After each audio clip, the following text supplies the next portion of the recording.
Le JT des nouvelles techno sur TV5 Monde. Bonjour à tous et au menu aujourd'hui, le contrôle du climat et sur notre banc d'essai, les services de cloud grand public.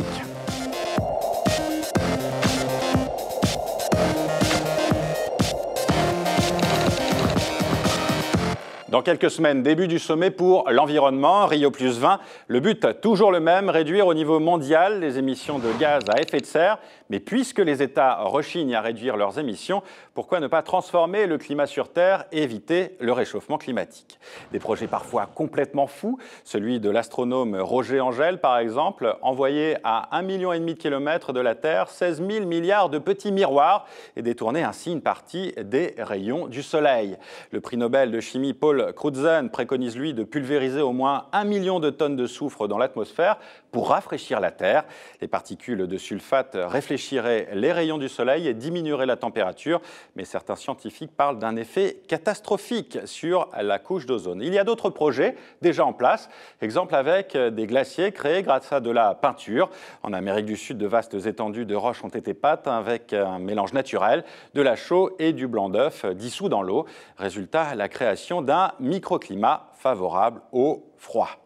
Et sur notre banc d'essai cette semaine, les services de cloud, grand public, les iCloud, Google Drive et autres Dropbox s'imposent dans le paysage informatique, surtout depuis l'explosion des ventes de smartphones.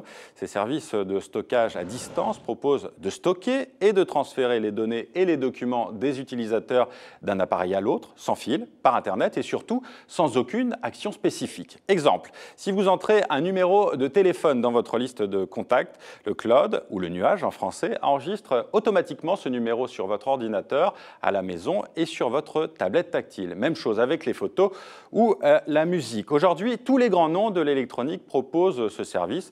Le plus connu reste celui d'Apple. Il y a quelques semaines, Microsoft puis Google sont entrés dans la course avec des fonctions de partage en plus, tout comme Amazon, le commerçant en ligne qui s'est aussi lancé dans la bataille, rejoignant l'indépendant Dropbox. Alors, peut-on aujourd'hui se passer de ce nuage informatique? Nos experts du jour sont Guillaume Vendée et Gilles Quastio.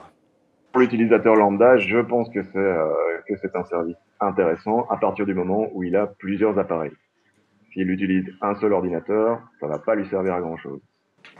Toutes les sociétés qui se mettent au cloud aujourd'hui, il y a une volonté de fidélisation de leurs clients de toute façon, parce que quand on a stocké ces données dans un service de cloud, on est beaucoup plus enclin à y revenir. Souvent avec 5 gigas, avec l'offre gratuite, on va stocker suffisamment de fichiers, les petits fichiers qui nous intéressent, qu'ils soient professionnels ou privés. Et éventuellement, si on est un gros consommateur, si on a beaucoup de photos et qu'on veut absolument les avoir sur tous les appareils, eh bien, on va prendre des solutions payantes. Le premier inconvénient d'utiliser un service dans le cloud, c'est la sécurité. Il ne faut pas oublier, c'est comme les réseaux sociaux, hein, tout ce qu'on met sur Internet n'est plus totalement privé. Le JT des nouvelles techno, c'est tout pour aujourd'hui. Ça continue sur les réseaux sociaux. Sinon, rendez-vous avec Antoine Fontenot la semaine prochaine sur TV5.